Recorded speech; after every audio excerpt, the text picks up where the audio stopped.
Students, welcome to Neet Tricks. நம்ம இந்த வீடியோல என்ன பார்க்க போறோம் அப்படின்னா both 92.5% quota and 7.5% quotaக்கான counselling steps for Tamil Nadu counselling. ஓகேவா, தமிழ்நாட்டில் நடக்கக்கூடிய MBBS BDS கவுன்சிலிங்கான 92.5% கோட்டாவில் எப்படி நடக்கும், 7.5% கோட்டாவில் எப்படி நடக்கும், அதுலேயும் ஸ்டூடெண்ட்ஸ் கேட்கக்கூடிய முக்கியமான கொஷின்ஸ் என்ன, அதை டீட்டெயில்டாக பார்க்க போகிறோம்.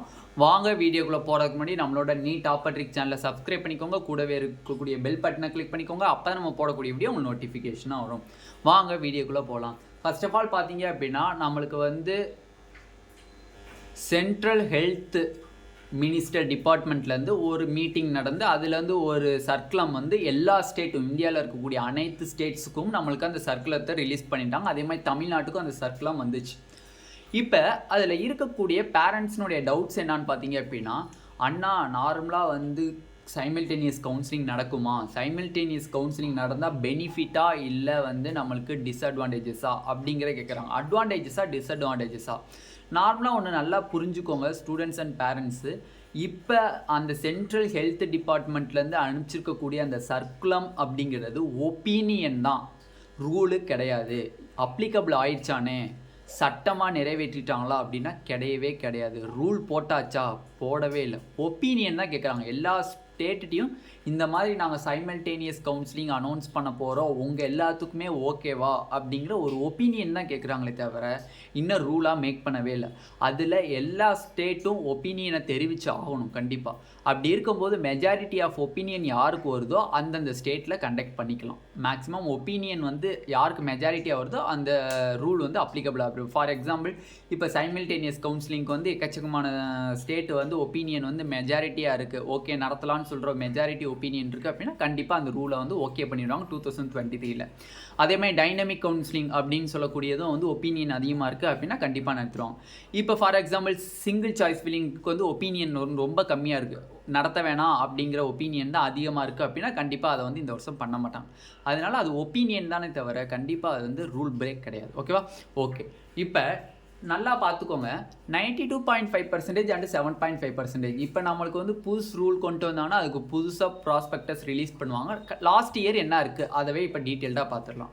ஓகே, இப்போ பார்த்தீங்க அப்படின்னா 92.5% கோட்டா, 92.5% கோட்டா கண்டிப்பாக நம்மளுக்கு சைமல்டேனியஸ் கவுன்சிலிங் தான் நடக்க போகுது. எதனாலனா நம்மளுக்கு ரூல்ஸ் ஒப்பீனியன் கேட்குறதுக்கு முன்னாடியே நம்மளுடைய health minister, Tamil Nadu health minister Subramaniam அவர்கள் வந்து ஒரு ப்ரெஸ் மீட்டில் சொல்லியிருந்தாங்க சைமல்டேனியஸ் கவுன்சிலிங் நடக்கப்படும் இந்த வருடம் அப்படின்னு சொல்லியிருந்தாங்க. அப்போ மேக்ஸிமம் வந்து சைமல்டேனியஸ் கவுன்சிலிங் தான் நடக்க வாய்ப்பு இருக்குது. அப்போ நார்மலாக பார்த்தீங்க அப்படின்னா 92.5% வரக்கூடிய ஸ்டூடெண்ட்ஸ்க்கு ஆல் இந்தியா கோட்டா ரவுண்டு 1 நடக்கும் போதே, all India quota round 1 counselling நடக்கும் போதே ஸ்டேட் கோட்டா ரவுண்டு 1 கவுன்சிலிங் நடந்துடும். ஸ்டேட் கோட்டா ரவுண்டு 1 கவுன்சிலிங் நடந்து முடிஞ்சிடும். அப்போ ரெண்டுமே ஒரே டேட்டில் நம்மளுக்கு ரிசல்ட் ரிலீஸ் பண்ணுவோம்.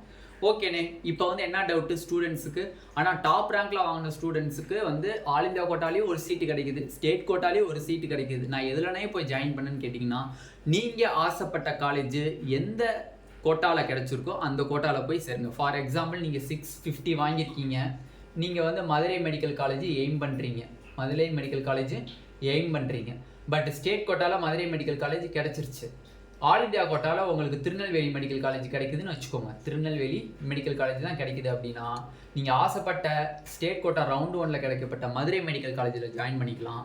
ஆல் இந்தியா கோட்டாவில் நீங்கள் வந்து பார்ட்டிசிபேட் பண்ணி திருநெல்வேலி மெடிக்கல் காலேஜ் கிடைக்குது அப்படின்னா நீங்கள் அதை ஃப்ரீ எக்ஸிஸ்ட் பண்ணிடலாம். உங்களை யாரும் கொஷின் கேட்க மாட்டாங்க. ஃப்ரீ எக்ஸிஸ்ட்டுங்கிறது உண்டு.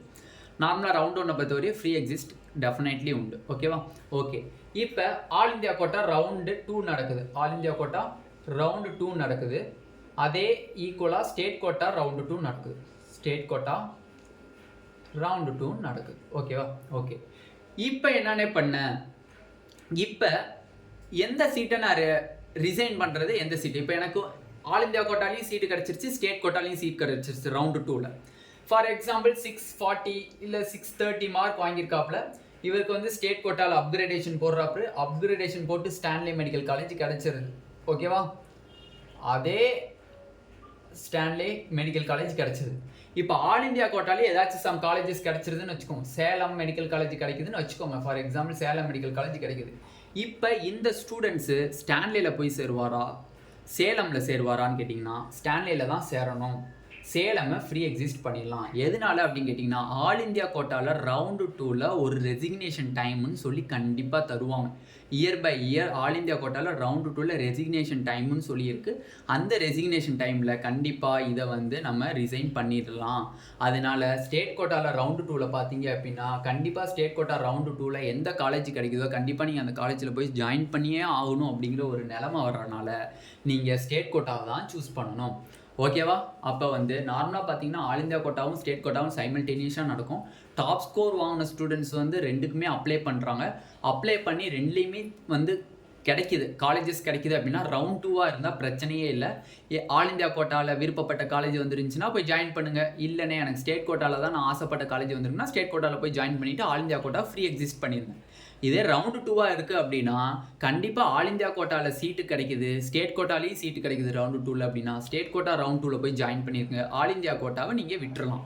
ஏன்னா வந்து அந்த ஃப்ரீ டைம்னு ஒன்று சொல்லி தருவாங்க, அது ரெசிக்னேஷன் டைம்னா அதில் வந்து நீங்கள் ஃப்ரீ எக்ஸிஸ்ட் பண்ணிடலாம்.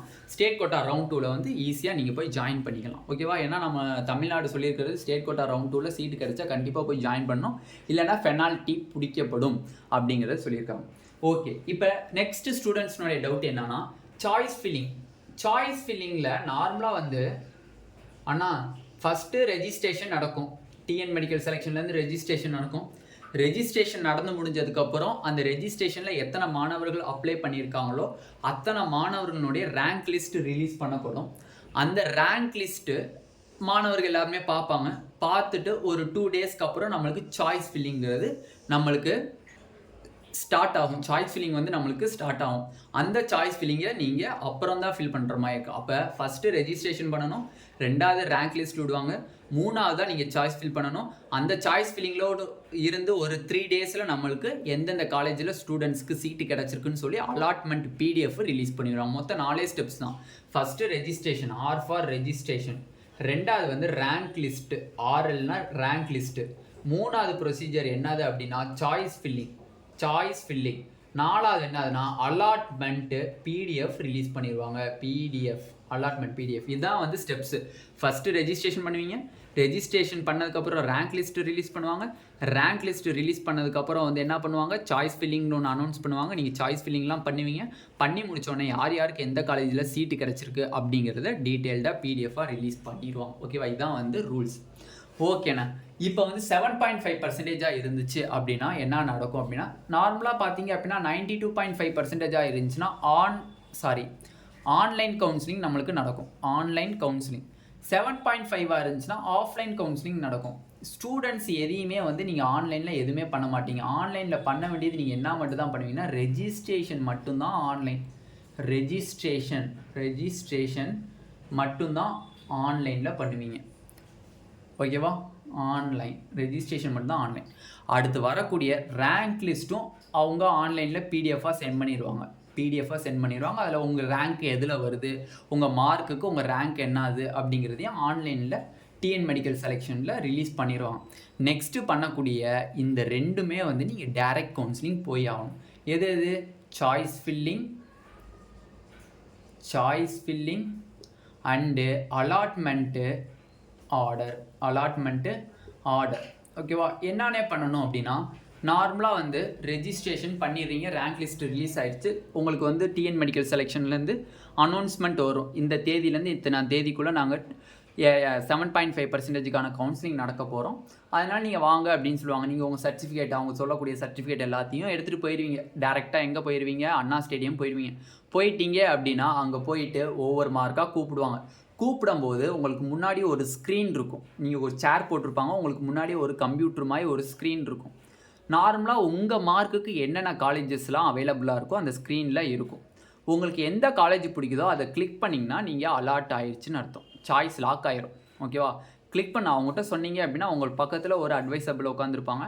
அவர்கிட்ட வந்து எனக்கு இந்த காலேஜ் பிடிக்குது, எனக்கு இந்த காலேஜை லாக் பண்ணுங்க அப்படின்னா இன்டூன்னு ஒன்று இருக்கும். அதை கிளிக் பண்ணாரு அப்படின்னா கண்டிப்பாக உங்களுக்கு பிடிச்ச காலேஜ் லாக் பண்ணிடுவீங்க. லாக் பண்ணதுக்கப்புறம் என்ன ஆயிடுச்சு அப்படின்னா இந்த பையன் வந்து இந்த காலேஜில் அலாட் ஆயிடுச்சுன்னு சொல்லி வெளியில் ஒரு ஹால் இருக்கும். அந்த ஹாலில் உங்கள் பேரை போட்டுருவாங்க. ஃபார் எக்ஸாம்பிள் இப்போ அருணுன்னு ஒரு பையன் எடுத்துக்கிறேன். அந்த அருணுக்கு வந்து மேல்மருவத்தூர் மெடிக்கல் காலேஜ் விருப்பமாக இருந்துச்சு. அவர் அந்த காலேஜை வந்து சாய்ஸ் லாக் பண்ணிட்டாரு அப்படின்னா அடுத்த செகண்டே வந்து வெளியில் ஒரு ஹால் இருக்கும். அதில் வந்து என்ன போயிடும், அருணுங்கிறவர் 7.5 ரிசர்வேஷனில் மேல்மருவத்தூர் மெடிக்கல் காலேஜ் வந்து ரிசீவ் பண்ணிட்டாரு அப்படிங்கிறதுக்கும். அதனால் சாய்ஸ் ஃபில்லிங் வந்து உங்களுக்கு வந்து ஆன்லைனில் நடக்காது, ஆஃப்லைன் டேரெக்டாக அந்த ஸ்பாட்டில் உங்களுக்கு ஸ்க்ரீனில் காமிப்பாங்க. அந்த ஸ்க்ரீனில் எந்த காலேஜ் உங்களுக்கு பிடிக்குதோ நீங்கள் சாய்ஸ் லாக் பண்ணிவிட்டு வெளியில் வந்துடலாம். பிடிக்கல, எனக்கு காலேஜ் எதுவுமே எம்பிபிஎஸ் சீட் எனக்கு கிடைக்கல, பிடிஎஸ் சீட்டு தான் கிடச்சிருக்கு அப்படின்னா நீங்கள் வந்து எனக்கு சீட் எதுவும் எனக்கு எடுக்க விருப்பம் இல்லை அப்படின்னு சொல்லிட்டு ஆப்ட் அவுட் ஆகிட்டு வெளில வந்துடலாம். ஓகேவா? இதுதான் வந்து 7.5%க்குள்ள ரூல். அதே மாதிரி உங்களுக்கு என்றைக்கு கவுன்சிலிங் நடக்குதோ அன்னைக்கு ஈவினிங்கே உங்களுக்கு அலாட்மெண்ட் ஆர்டர் வந்து கவர்மெண்ட்டில் இருக்கக்கூடிய ஹெல்த் மினிஸ்டர் வந்து உங்களுக்கு இஷ்யூ பண்ணிடுவாங்க. இயர் பை இயர் நம்மளுக்கு அதுதான் நடக்குது. லாஸ்ட் இயர் கூட நம்மளுக்கு நிறையா ஸ்டூடெண்ட்ஸ் வந்து வீடியோ சென்ட் பண்ணியிருந்தாங்க. அந்த 7.5 ரிசர்வேஷனுக்கான கவுன்சிலிங் முடிஞ்சோடனே அங்கேயே ஸ்டேடியத்திலே வச்சு நம்மளுக்கு வந்து 7.5% ஓமாந்தூரார் மெடிக்கல் காலேஜ்னு தான் நினைக்கிறேன் லாஸ்ட் இயர் அந்த ஸ்டேஜில் வச்சு நம்மளுக்கு 7.5%க்கான அலாட்மெண்ட் ஆர்டரையும் வந்து அன்னைக்கே ரிலீஸ் கொடுத்துட்டாங்க கையில். கொடுத்தோன்னே நீங்கள் அடுத்து இருந்து ஒரு 1 வீக்கில் போய் நீங்கள் காலேஜில் ஜாயின் பண்ணிக்கலாம் அப்படிங்கிறதையும் 7.5 ஸ்டூடெண்ட்ஸ்க்கு சொல்லிட்டாங்க. அப்போ அவங்க பண்ண வேண்டியது ஆன்லைனுங்கிறது 1, 2 தான். மிச்சம் இது 2ம் ஆஃப்லைன். மிச்சம் 2ம் ஆஃப்லைன் டேரெக்டாக போகணும். சாய்ஸ் ஃபில்லிங் காலையில் போவீங்க, ஸ்க்ரீனில் வந்து காலேஜஸ் லிஸ்ட் இருக்கும், அதை போய் லாக் பண்ணிங்க அப்படின்னா உங்களுக்கு இந்த காலேஜுன்னு லாக் ஆயிடுச்சு. அன்றைக்கி ஈவினிங்கே உங்களுக்கு அலாட்மெண்ட் ஆர்டரையும் கொடுத்துட்டாங்கன்னா அங்கிட்டிருந்து ஒரு 5 டேஸில் நீங்கள் போய் காலேஜில் ஜாயின் பண்ணிட வேண்டியதுதான். வேறு எந்த ஒரு இதுவுமே கிடையாது. ஓகேவா? ஓகே, இதில் வந்து தெளிவாக நம்ம counselling steps for Tamil Nadu counselling பார்த்தாச்சு. இந்த வீடியோ உங்களுக்கு பிடிச்சிருந்துச்சு அப்படின்னா நம்மளோட நீட் ஆப்பர்ட்ரிக் சேனலை சப்ஸ்கிரைப் பண்ணிக்கோங்க, கூடவே இருக்கக்கூடிய பெல் பட்டனை கிளிக் பண்ணிக்கோங்க. அப்போ தான் நம்ம போடக்கூடிய வீடியோ உங்களுக்கு நோட்டிஃபிகேஷனாக வரும். உங்கள் ஃப்ரெண்ட்ஸ் எல்லாத்துக்கும் ஷேர் பண்ணிக்கோங்க.